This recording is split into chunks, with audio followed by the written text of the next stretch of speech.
Yo soy tu amigo el Dr. Raidan. El día de hoy que estás viendo este video espero que goces de plena salud y si no, espero que te recuperes pronto. El día de hoy vamos a hablar de un tema muy interesante. Hoy vamos a hablar sobre los derrames cerebrales y las embolias cerebrales. Estos padecimientos también son conocidos como ABC por sus siglas que significan accidente cerebrovascular o evento vascular cerebral o cerebrovascular, dependiendo las siglas que se utilicen o el lenguaje, porque también vienen de sus siglas en inglés, ¿no? Entonces, este tipo de padecimiento confiere una urgencia médica y como toda urgencia tiene que ser atendida en una sala de urgencias en un hospital y no en un consultorio. Lamentablemente los accidentes cerebrovasculares son bastante comunes, sobre todo en las personas adultas mayores. Estoy hablando de personas de 65 y más años de edad y generalmente tienden a poner la calidad de vida de nuestro paciente que llega a sobrevivir a este tipo de eventos en una calidad muy por debajo de lo que vendría siendo alguna calidad de vida normal, ¿no? Y también reducen la expectativa de vida a futuro. Lamentablemente estos accidentes cerebrovasculares no son del todo prevenibles, pero de alguna manera sí podemos empezar a hacer algo en nuestra juventud para evitarlos, como es empezar a controlar nuestra presión arterial, nuestros niveles de estrés y también nuestra alimentación, ya que está íntimamente ligado todo esto a, como factores de riesgo para producir un derrame o una embolia cerebral. Para esto, y hacerlo un poquito más gráfico, vamos a explicar qué es lo que está pasando o qué es lo que sucede cuando una persona tiene un evento cerebrovascular. Quizás en otro video hagamos un video de síntomas, porque cada uno tiene diferentes síntomas, como el que es una embolia y el que es un derrame cerebral. Van a tener sintomatología completamente distinta y también va a depender del área del cerebro a la que afecten. Pero ahorita lo que vamos a explicar a grosso modo y tratar de que tenga los menos términos médicos posibles es qué es lo que está pasando en cada uno de los dos, ¿vale? Para poder explicar un accidente cerebrovascular o un EBC, lo que vamos a hacer primero es ubicar el órgano que se va a afectar principalmente, que es el cerebro, que es nuestro sistema nervioso central, y ¿quién va a causar el problema? Pues el sistema circulatorio. El sistema circulatorio pues, va a partir desde lo que es la bomba cardíaca, el corazón como todos lo conocemos. Recuerden que yo no soy un gran dibujante, pero sí me gusta mucho explicar con dibujos. Y el sistema circulatorio va a hacer la función tanto de llevar sangre, o sea, irrigar de sangre el cerebro, de llevarle nutrientes y también de recoger la sangre que ya no está nutriente, que digamos es sangre sucia, para volverla a cambiar por sangre que ya esté nutrida con oxígeno nuevamente. Ese sistema a lo largo de los años empieza a tener averías, como cualquier circunstancia. Al final son mangueras y estas mangueras se tienden a endurecer, se empiezan a ser menos flexibles y eso nos va a conferir un riesgo nada más por el simple hecho de la edad. También las personas que sufren de hipertensión, los vasos sanguíneos van a resistir cierta cantidad de presión y si se supera esa presión se pueden reventar en cualquier parte del cuerpo, y eso sin descartar el cerebro, siendo una de las principales complicaciones de la hipertensión un accidente cerebrovascular. Ahora, entonces, así es como llega la sangre al cerebro a grandes rasgos, y lo que vamos a hacer ahora es ejemplificar cómo es un vaso sanguíneo en un corte, y si le hacemos un corte para ver su interior vamos a encontrar estas circunstancias.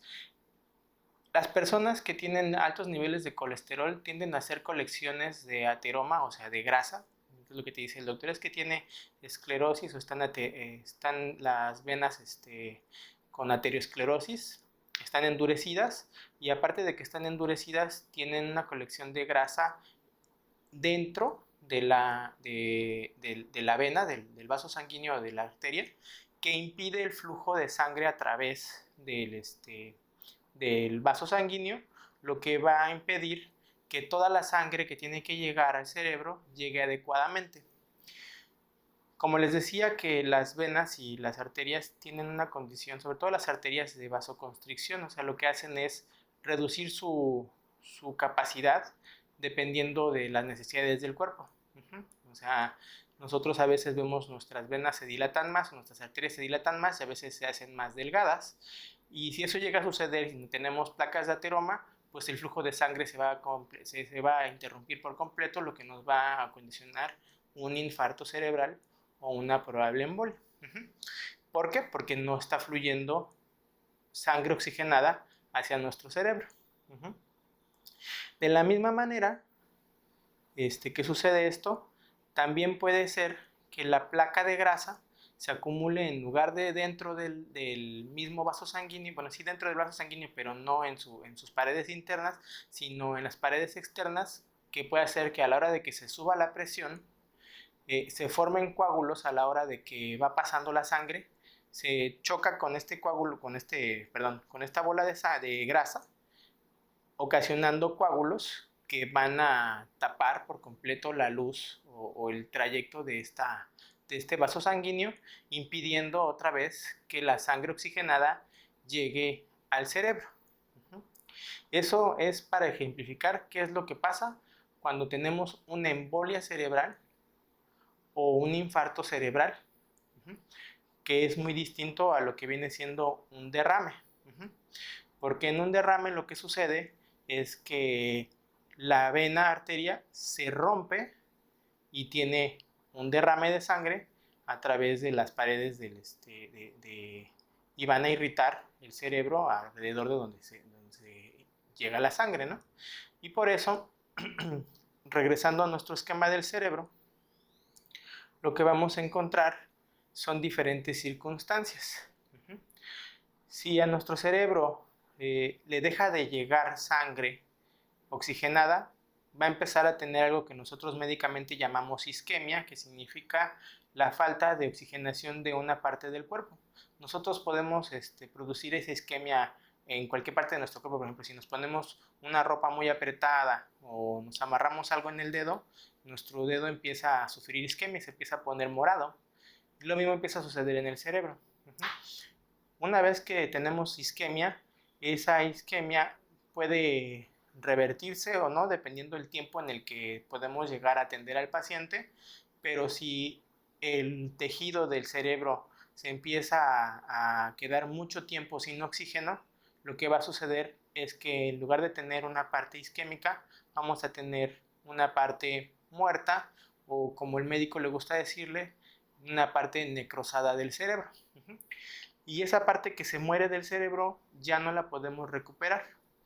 Y el paciente va a tener alguna complicación a futuro, bueno, a raíz de esto, que le va a impedir tanto sentir o mover algunas extremidades, o incluso puede perder por completo el sentido de la vista, o evitar hablar, o no va a poder hablar, o no va a poder escuchar, o va a poder escuchar pero no va a poder darse a entender porque no va a tener la capacidad de hacerlo, ¿no?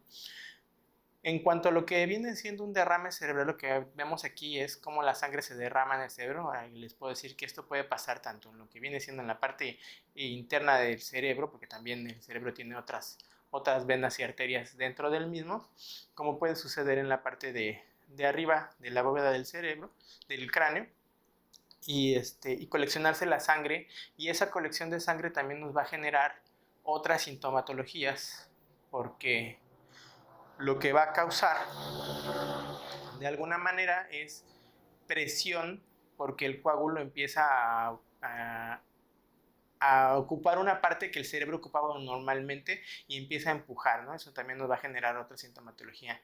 Generalmente las personas que padecen o que tienen un EBC tienen pérdida de la conciencia y muchas veces caen en coma, y ya en el hospital se mantiene ese coma hasta que podamos ver cuál fue el daño o cuánto fue el daño del cerebro para poder recuperarlo después.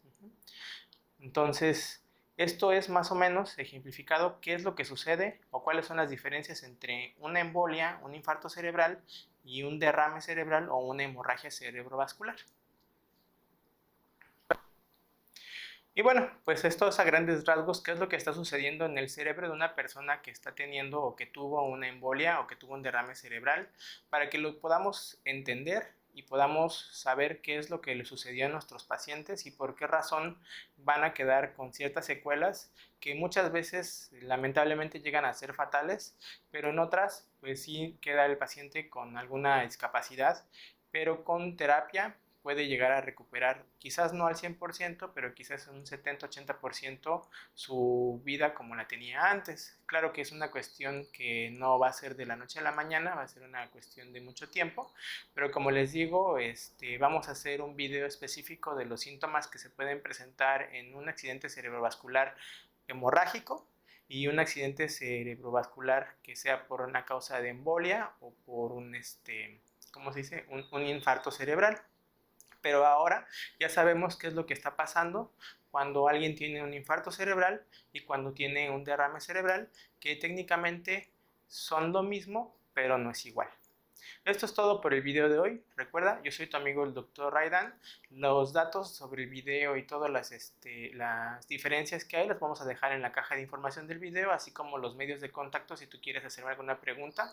También la puedes hacer en la caja de comentarios de este video y mantente saludable.